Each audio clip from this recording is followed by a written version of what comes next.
சரிம்மா, சுதீப் சார் வந்து உங்களை முதல்ல நீங்கள் கதை சொல்ல போகும்போது நான் கேள்விப்பட்ட விஷயங்கள் வேறு. பட் ஆனால் உங்களை கூப்பிட்டு அவர் ட்ரீட் பண்ண விதங்கள் அருமையான ஒரு ஸ்டோரி அதுவே தெரிஞ்சுது. அப்படி இருக்கும் மேக்ஸ் வந்து மிகப்பெரிய அடி பிளாக் பஸ்டர் கொடுக்குறீங்க. அதை முடித்த உடனே எல்லாருமே பெரிய ஹீரோவுக்கு நம்ம தமிழில் போய் பண்ணணும்னு ஆசைப்படுவாங்க. நீங்கள் திரும்பவும் அவர் கூடயே உட்காரலாம், அவரையே பிடிப்போம் அப்படின்னு எப்படி பிளான் போட்டீங்க? ஃபர்ஸ்ட் ஆஃப் ஆல் வந்து நான் இந்த ஸ்டேஜில் இருக்கிறேன்னா அதுக்கு முதல் முக்கியமான காரணம் சுதீப் சார். இன்னொன்று, ஒரு சுதீப் சார் மாதிரி ஒரு பிக் ஸ்டார் கூட back to back second movie பண்ணுறதுங்கிறதுலாம் சாதாரண விஷயம் கிடையாது. உங்களுக்கு அது தெரியும். அவர் என்ன சொல்கிறது, ரொம்ப கன்வீனியாக இருக்கும். எனக்கு ஒரு பிரதர் கூட ஒர்க் பண்ணுற மாதிரி இருக்கும். அதனால் இப்போ ஆக்சுவலாக வந்து மேக்ஸ் முடிஞ்ச உடனே ஒரு விஷயம் நான் வந்து சொல்லணும். மேக்ஸ் முடிஞ்ச உடனே ஒரு 2 months நாங்கள் சார் அடிக்கடி மீட் பண்ணிட்டே இருந்தோம். ஆக்சுவலாக ஏப்ரல் இருக்கும், ஏப்ரல் ஃபஸ்ட் வீக்குன்னு நினைக்கிறேன். அப்புறம் சார் வந்து நானும் பேசிட்டு இருக்கப்போ நெக்ஸ்ட் நம்ம ஒன்று ஸ்டார்ட் பண்ணிடலான்னாரு. சார் கண்டிப்பாக ஸ்டார்ட் பண்ணிடலாம் அப்படின்னோம். அப்போ ஃபேன்ஸுக்குலாம் என்ன இருந்துச்சுன்னா மேக்ஸ் 2 பண்ணணும் அப்படிங்கிறது ரொம்ப தீவிரமாக இருந்துச்சு. ஆனால் நாங்கள் மீட் பண்ணோன்னே நாங்கள் முதல்ல டிசைட் பண்ணது மேக்ஸ் 2 போகக்கூடாது அப்படிங்கிறது தான். ஃபஸ்ட்டு டிசைட் பண்ணது அதான். ஏன்னா நான் சார் கூட அந்த படத்தில் ஒர்க் பண்ணதுக்கப்புறம் அந்த படம் நான் பண்ண போகிறப்ப சாரை பற்றின எல்லா படங்களும் பார்த்துருக்கேன். ஆனால் க்ளோஸாக இருந்து நான் வாட்ச் பண்ணதில்லை. அப்படி பார்க்குறப்ப சாருக்கிட்ட ஒரு செம்ம ஜாலியான ஒருத்தர் இருக்கார் உள்ள சாருக்குள்ளே. இப்போ பேசுகிறப்பே உங்களுக்கு எல்லாம் தெரிஞ்சிருக்கும், ஒரு ஃபன் ஒன்று இருக்கும் அவர்கிட்ட. ஸோ அதனால் இந்த மார்க்கில் வந்து, ஏன்னா மேக்ஸில் வந்து சீக்வல் பண்ணுறதுக்கு பார்ட் 2 பண்ணுறதுக்கு அதில் ஒன்றுமே கிடையாது. அதனால் அந்த கேரக்டர் நான் எடுத்துக்கிட்டேன்னா மறுபடியும் மேக்ஸ் மாதிரி ஒரு ரொம்ப டைட்டான ஒரு கேம் மாதிரி தான் ஒரு சப்ஜெக்ட் பண்ண முடியும். அதனால் செகண்ட் மூவி வந்து சார் கூட செம்ம ஜாலியான ஒரு படம் பண்ணியிருக்கோம். எனக்கும் அவருக்குமான அண்டர்ஸ்டாண்டிங் வந்து வேறு மாதிரி. அது வந்து ஸ்பாட்டில் வந்து என்ன சொல்கிறது, ரொம்ப ஜாலியாக இருக்கும். Congratulations on a wonderful trailer. We really appreciate what you've shown us. I need to ask you 2 questions. One, what is the takeaway that people will get when they watch Mark?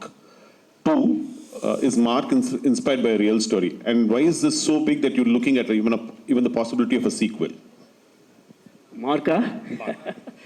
இல்லை sir, நாங்கள் அந்த மாதிரி எதுவும் இப்போ plan எதுவும் இல்லை. இல்லை நான் அதை கேட்கல. நீங்கள் மேக்ஸை பற்றி பேசும்பொழுது அதில் வந்து சீக்வலுக்கு ஸ்கோப் கிடையாதுன்னு சொன்னீங்க. கண்டிப்பாக. பட் மார்க்கில் இது ஆஃப்டர் தட் வந்து when you said, நாங்கள் புரிஞ்சுக்கிட்டது என்னென்னா what you implied was இது பெரிய கதை. This is, and அவர் பேசும்பொழுது he said this is the story of this is 5 times more than all the films put together அப்படின்னாரு. அப்போ இந்த படம் எதை பற்றி பேசுது, இந்த படத்திலிருந்து என்ன take away? That is the first question. And இது இன்ஸ்பயர் ஆன விஷயமா? What inspired you? What was the spark for the story? இல்லை சார், இதுக்கு எல்லாமே ஆன்சர் நீங்கள் படத்தை பார்த்தா தான் சொல்ல முடியும். நான் எது சொன்னாலுமே இங்கே வந்து ஸ்பாய்லர் ஆயிரும். ஏன்னா மேக்ஸை விட மேக்ஸ் சிங்கிள் லைனில் இருந்தது, சிங்கிள் லேயரில் இருந்துச்சு. ஆக்சுவலாக இது வந்து 4-5 லேயர்ஸில் போகிற சப்ஜெக்ட். ஆக்சுவலாக வந்து நவீன் சார் அவர் ஒரு லேயரில் இருப்பார், குரு சார் வேறு ஒரு கனெக்டில் இருப்பார், விக்ராந்த் சார் வேறு ஒரு கனெக்டில் இருக்காது. ஸோ நான் இப்போ எதை சொன்னாலுமே அது வந்து ஸ்பாய்லர் ஆயிரும். நீங்கள் ஒரு தடவை படம் பார்த்துருக்க, படத்துக்கு சக்ஸஸ்க்கு அப்புறம் தான் அதை நான் வந்து பேச முடியும், எல்லாமே பேச முடியும். Thank you. Now that director sir, உங்கள்ட்ட தான் அந்த question. சொல்லுங்க sir. Now that 2 back-to-back hits ஹீரோவும் டைரக்டரும் கொடுத்துருக்கீங்க.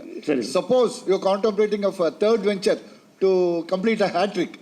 இதே ஜானர் ஆக்ஷன் தான் எடுப்பீங்களா, அது வேறு ஏதாவது your nursing new ideas? Sir இல்லை சார், அது வந்து காலம் தான் டிசைட் பண்ணணும். இந்த படத்தோட சக்ஸஸ்க்கு அப்புறம் தான் அதை டிசைட் பண்ணணும். எப்பயுமே வந்து நான் என்ன நினைக்கிறேன்னா, மேக்ஸ் பண்ணி முடிச்சுட்டு வரைக்கும் நாங்கள் நெக்ஸ்ட்டு வந்து அடுத்த ஒரு பண்ணுவோம்னு நாங்கள் பேசலை ஆக்சுவலாக.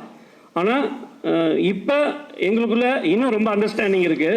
எல்லோரும் நீங்கள் கேட்குற கொஸ்டின் வந்து ஆல்ரெடி கேட்டுட்டு தான் இருக்காங்க. ஸோ அதுக்கான சாத்தியங்கள் நிறைய இருக்குது.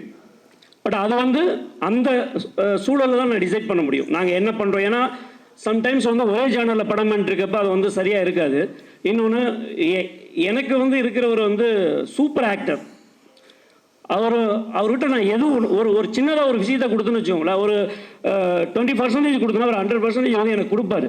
அப்படி இருக்கிறப்ப நான் வந்து அதுக்கான ஒரு விஷயத்தை நான் கண்டிப்பாக கிரியேட் பண்ண முடியும். எங்களால் வந்து இன்னும் பெருசாக பண்ண முடியுங்கிற கான்ஃபிடென்ட் இருக்குது.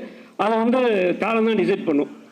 What impact will Mark give to the audience, especially to the Sudeep fans?